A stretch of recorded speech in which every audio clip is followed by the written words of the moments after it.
Bingo Blitz rules. If your bingo has ads in it, That's not a bingo. if it doesn't have the coolest tournaments, mini games, and the most breathtaking design, Nope, not a bingo. if your bingo moment makes you feel so excited that you just want to burst in joy and scream out loud, bingo! Sorry, so you're playing... Bingo Blitz? Now that's a bingo. Go for a world of excitement with Bingo Blitz, the #1 free bingo game. Download Bingo Blitz and play for free. Now that's a bingo. What's up, everyone? It's Noah Daniels. Hey y'all, I'm JJ. Hey guys, it's Kat. And we're your hosts of the Real Hauntings podcast, where we bring on guests to share their first-hand encounter ghost stories and supernatural experiences. Now on to the trailer. I've been warned to not tell this story, but I think because of the way it ends, it's okay to tell this story, because some people say that with certain entities, to like speak of them or talk about them or in any way like portray them as powerful will attract them to other people. The creepiest thing about it to me is a lot of times it would wait for me to notice it. Like, it would just lay its arm out like this, and then I'd be like, where is it? Where is it? And then I'd see it, and then it would just slither back.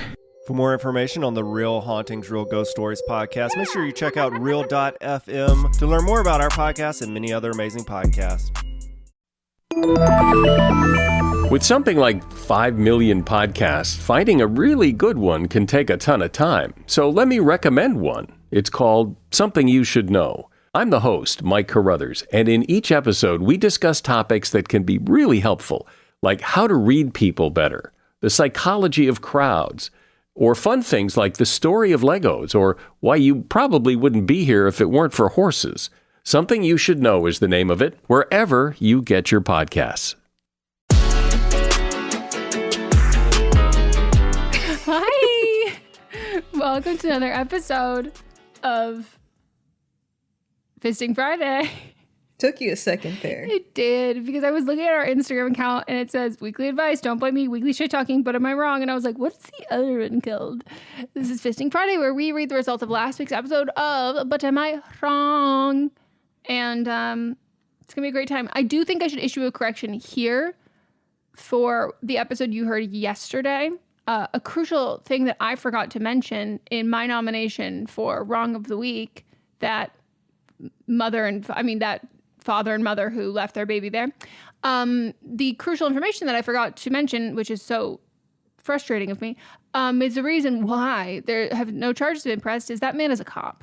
Yeah. So I knew that. It was in my notes. I just forgot to say it. And I literally, I think it was right after we recorded, it popped up my For You page. And it was like, why? He's not getting arrested because he's a cop. And I was like, fuck, I forgot to say that. So just know, everybody, that I did.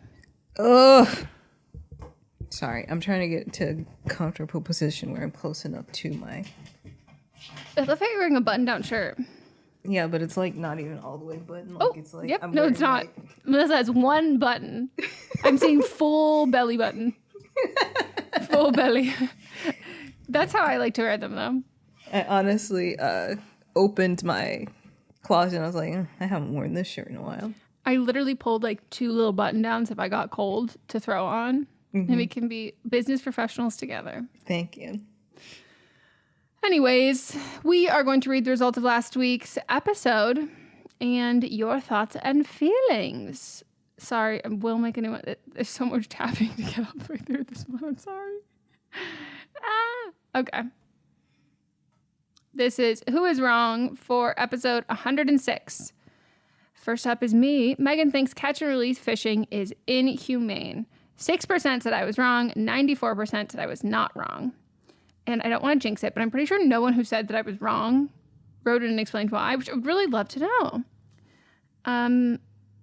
But someone said, okay, so I have a lot of thoughts on this. I'm vegan, but I actually think fishing for food is a lot better than buying unsustainably fished fish from the store, as a large majority of people do. Taking your kids is fine, good even. Teaching them where food comes from, fishing for sport, disgusting. It's literally torturing fish for fun. Taking your kids fishing teaches them that it's okay to hurt beings that are smaller and or different from us because we can. They can feel things. Sure, they're not conscious, quote unquote, in the sense that they contemplate life and their own identity and existence, but they feel fear and pain. As far as we know. See, that's what you and I are both the people who are kind to our electronics, because we do know that Michael Bay's fantastic best movies ever made, Transformers, is really a premonition for the future. So like, I think it's crazy that there are people who would take bullets for their dogs, but will literally hook a fish for fun. Yep. Like, that's crazy to me. Someone else said, I recently went on a camping trip with my job and was out in the middle of hot-ass Texas with over 500 middle schoolers. One of the free time activities they could do was fishing. Seeing a bunch of inexperienced and unsupervised 12 and 13-year-olds catch fish, get the hook horribly caught in their mouths, and then chuck them into the lake was one of the most inhumane things I've ever witnessed. And while I was shocked that it was an activity, but it was even more shocked that these dumbass fish kept falling for it. That's the other part, that it's like you're baiting them with food. Like, someone else said, I hadn't thought too hard about it, and then my friend finally caught a fish last weekend and felt bad about it, and then you brought this up, and now I don't think I'll ever be fishing again. If you're going to fish to eat, cool. But if you're just fishing to fish, why? Yeah. Like, and specifically like the way that it's branded of being like, I'm not a monster. I'm not a monster. I'm not killing them. I'm just torturing them. Like, I think that's crazy, because how many humans do you know who's like, would you rather be killed or tortured indefinitely? You know, like, right. Yeah, let's think about it. But that's it for mine. Someone who like worked, I don't know what LA guy or whatever, like some douche was trying to, Mott's just told me about this. I was like, how did I miss this? He was trying to install and like get taxpayers to pay for like a gondola, like that would go across LA, which by the way, we don't have the structure. You'd have to build a structure for it's not like we're restoring an old gondola. Like, no. And it would be like essentially to help with Dodger game traffic. Like it would start at like Union Station and end at like Dodger Stadium, and people like, and they tried to like fast track it to essentially skip all of the approvals of like taxpayers and stuff. And like people who like lived in the neighborhood like found out, and they're like, you mean you're trying to build a gondola above my house? And they were going to do that thing where the government just like seizes your home because they need to, and they like pay less than market value for it. I forget what that's called, but I saw someone on TikTok who that happened to them in Boston. Then they were like, no, you have to like let people air their grievances in like a town hall about that. And they didn't specifically say that they had to do it. They had to listen to them. So they put them in the town hall under like a blank, like in like they built like a little like voting booth style thing with like heavy curtains. And they said, you can like say anything you want to say in there. And like no one could hear them whatever. But then, you know, activists found out about all of this and like stormed the meeting and like, you know, got shit together. And I was like, I wonder if Kenneth Mieha was like, hey guys, someone's trying to build a gondola. I need bodies in here stat. Right. Because I'm like, he's the one doing like money stuff, like, but like, and this was going to cost like billions of dollars. And I was like, my man Kenneth, but he'd say hard pass on my good community of Los Angeles that we're paying for a gondola. And I'm like, I would love that man to spend a week in Tahoe to see how often that gondola breaks. Like, gondolas are not.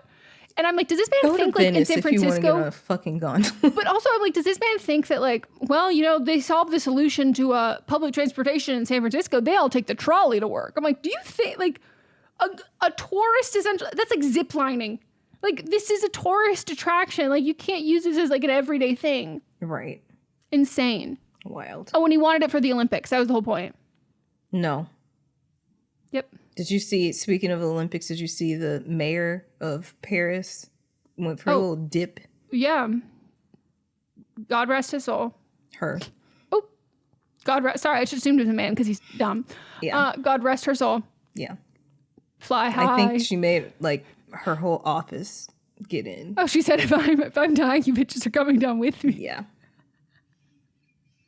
They looked like they were having a good old time. I was like, great acting. Yeah, that's great. Thanks.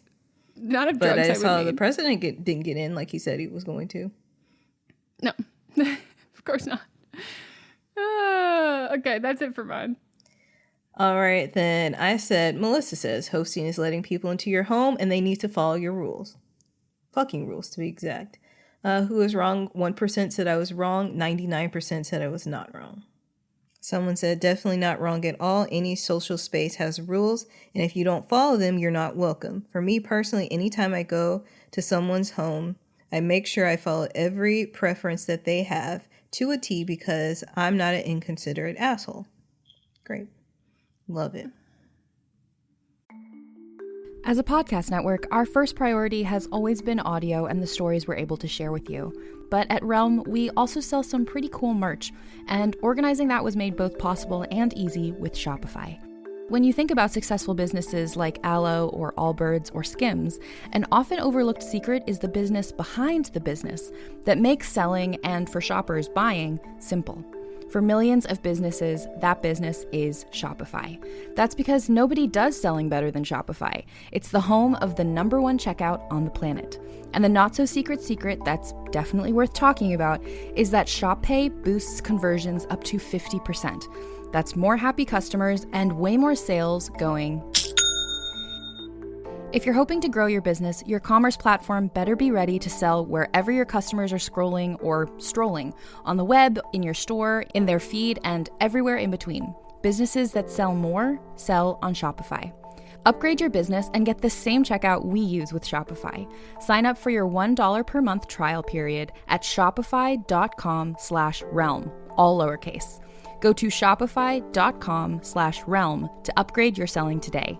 Shopify.com/realm.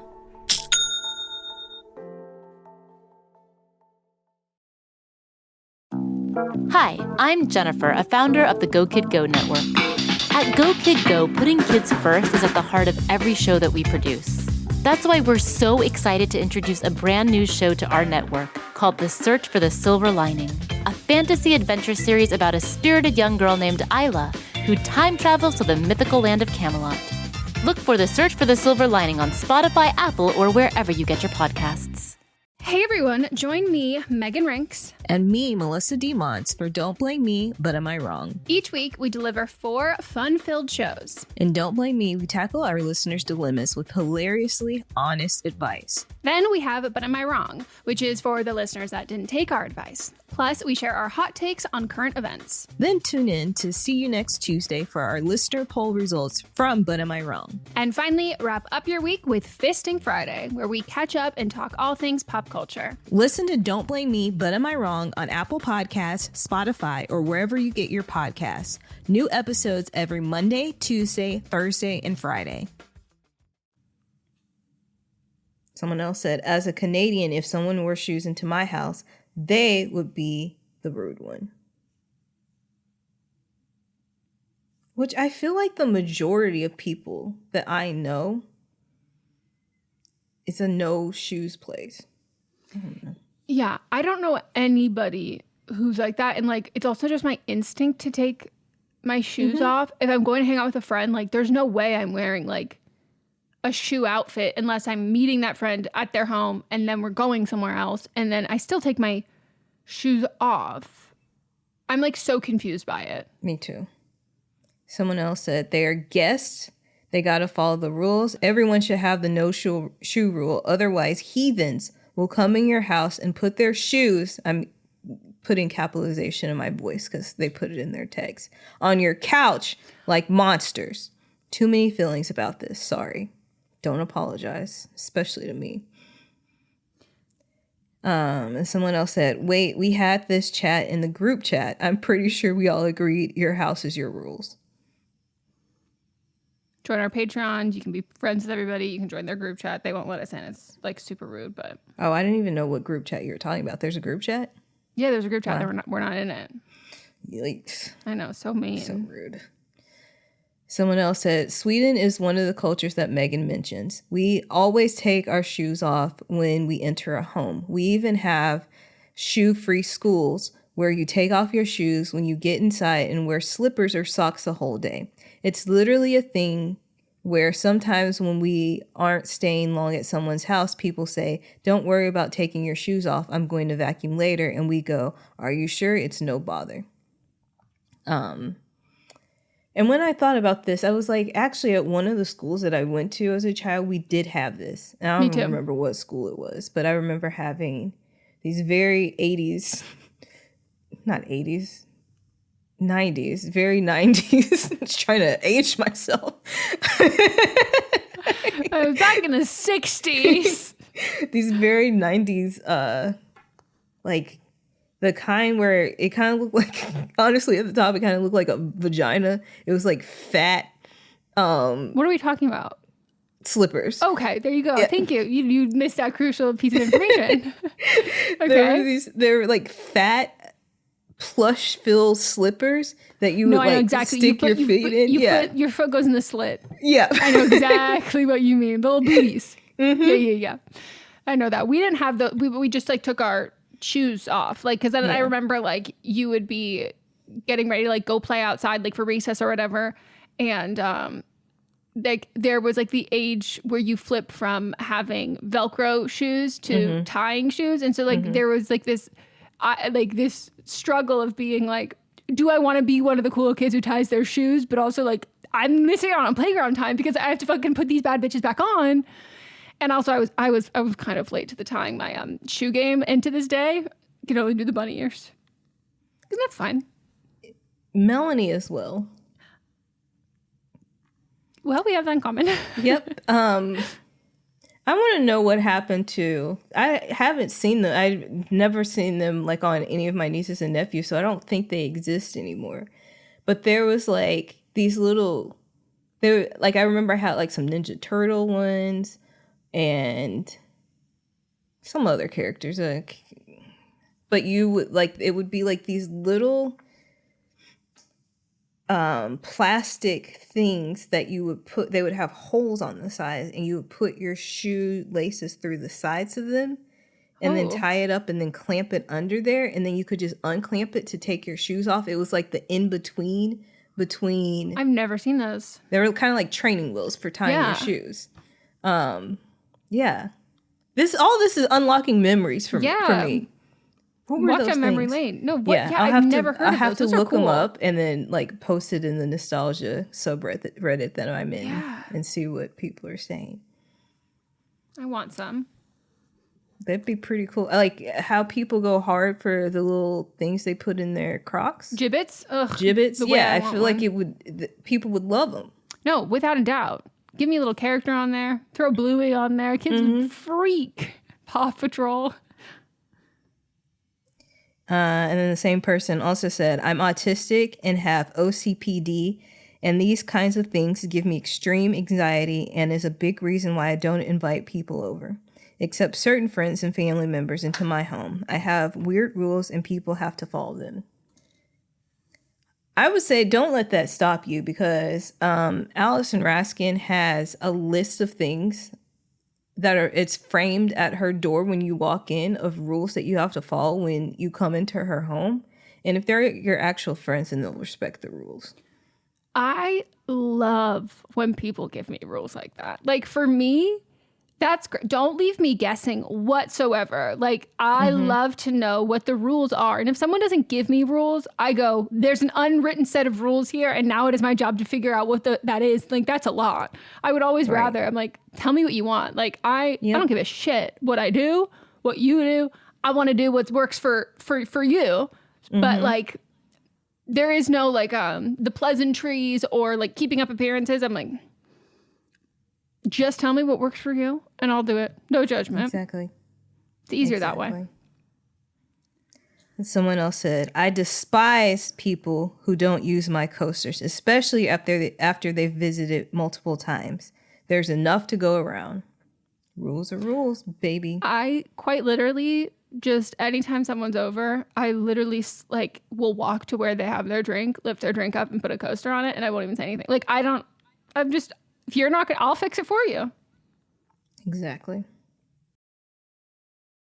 Merry Christmas, everybody! My name is Eric Peterson. I'm here with my good buddy Danny Jordan. And we are the hosts of Christmas Countdown Show. We're so thrilled to be bringing the merriment to you all this holiday season. On Christmas Countdown, we love to count down our top 10 favorite things related to the holiday season. That could be food, movies, music, everything that we all love about this massively merry good time. So wherever you get your podcasts, make sure you click that subscribe button. Eric, are you ready? I am ready, and we hope that you are too. Merry Christmas, everybody! Let's go!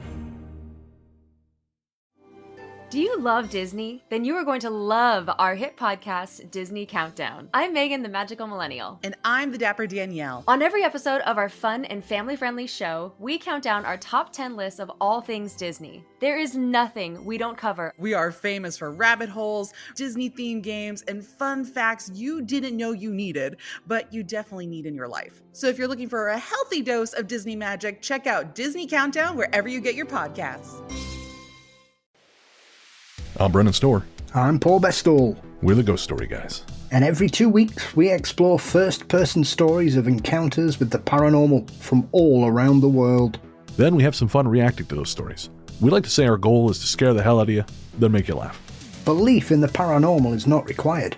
All you need is a love of great storytelling and curiosity about the world around you. Come find the Ghost Story Guys on Apple Podcasts, Spotify, and everywhere else fine podcasts live, or at ghoststoryguys.com. Then we have writer number 1. Would she be wrong if she didn't go to her pseudo friend's party? 2% said the writer is wrong. 98% said the writer is not wrong. And I don't think anyone wrote in for this one that I saw. All right, and then we've got writer number 2. Is it wrong to deprive your kids by not celebrating 4th of July? 7% said the writer is wrong. 93% said the writer is not wrong. Someone said, definitely not wrong at all. Just like Eminem said, there's always space to participate in the fun activities that kids can enjoy while making sure they're aware of the context of the day and know the true history. Personally, when and if I have kids, we'll go ham on Juneteenth, the real day of freedom. But if my kids like fireworks, someone else will have to take them because personally, fireworks stress me out. I came across a video of a girl that was at, I think she was a cheerleader. That's the one I told you about. Oh, okay. That was her POV. She was the cheerleader who got hit. Got it. Okay. I saw the actual video of her aftermath, and that was scary. Terrifying. And she just like got back in line. And I'm like, I'm done for the day. The grip of capitalism. Like, but it's not even capitalism. No, she's not getting paid. But it's just like this like sportsmanship thing where I'm like, man, you just got hit with a firework. You don't need to get back in line. No. This isn't war. No. Get off the front lines. Even if it was war, they wouldn't put you back on. Let's say you gotta go get checked out by the medic and stay down. If I'm getting shot, I'm like, yeah, I'm on for the count. Like if it's like laser tag, I'm out now. Sorry, I'm gonna go sit on the bench and eat pizza. Like, take me out, coach, and don't put me back in. Then we have my wrong of the week. I nominated Michaela Skinner. 2% said Michaela is not wrong. 98% said Michaela is wrong. It's crazy how some people can be so loud, jealous, and wrong at the same time. Once I saw an actual video of her performing, I audibly cackled. Yeah, I would just encourage anybody to, like, in one window, have her statements and what she said about other people's talents at gymnastics. And then in the other window, watch videos of her doing gymnastics. Like, it's like the cognitive dissonance is fucking crazy. Like, this girl has never in her life kept her ankles together when she slipped. Like, she's never done any of this stuff. And she's like, you bitches. And I'm like, ma'am, you can't even do what they're doing. And she literally gives the energy of like the fucking like random straight guys who go, I could beat Serena Williams left-handed. And it's like, no, you couldn't. And that's how she is within her own sport. She's like, these fucking bitches are so bad. And everyone's like, Michaela, we've seen you do, you can't do any of this. And she's like, I could if I wanted to, but I don't want to. And I'm like, then why? You're like, girl. Any others? No, just that one. Okay. And my wrong of the week was the Dutch National Olympic Committee, International Volleyball Federation, and Steven van de Velde. 99% said Steven's wrong, 1% said Steven is not wrong. Someone said, this is extra shocking and upsetting given it's a team sport and the selection criteria is probably largely discretionary. Also disappointing that the IOC will never take a stand, which is the same with the Russians and doping. What is the point of them if they always just defer to the individual country/sport? Good point. I don't know if you saw the update. He will be housed by himself because people are not comfortable being near him. So now he gets also luxury accommodations. And more expensive accommodations. Uh-huh. So we're putting more money actually into the rapist and the rest of the team. Cool.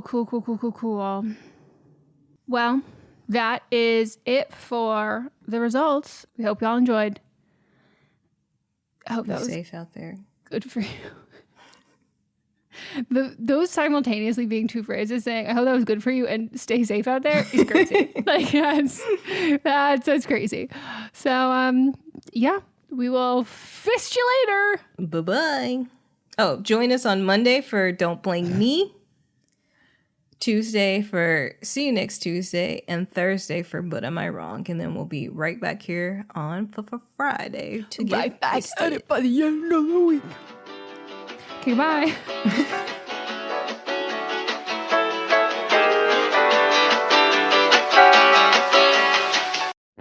Welcome to the small town of Chinook, where faith runs deep and secrets run deeper. In this new thriller, religion and crime collide when a gruesome murder rocks the isolated Montana community. Everyone is quick to point their fingers at a drug-addicted teenager, but local deputy Ruth Vogel isn't convinced. She suspects connections to a powerful religious group. Enter federal agent V.B. Lauro, who has been investigating a local church for possible criminal activity. The pair form an unlikely partnership to catch the killer, unearthing secrets that leave Ruth torn between her duty to the law, her religious convictions, and her very own family. But something more sinister than murder is afoot, and someone is watching Ruth. Chinook, starring Kelly Marie Tran and Sanaa Lathan. Listen to Chinook wherever you get your podcasts. Hi, this is Rob Benedict. And I am Richard Spate.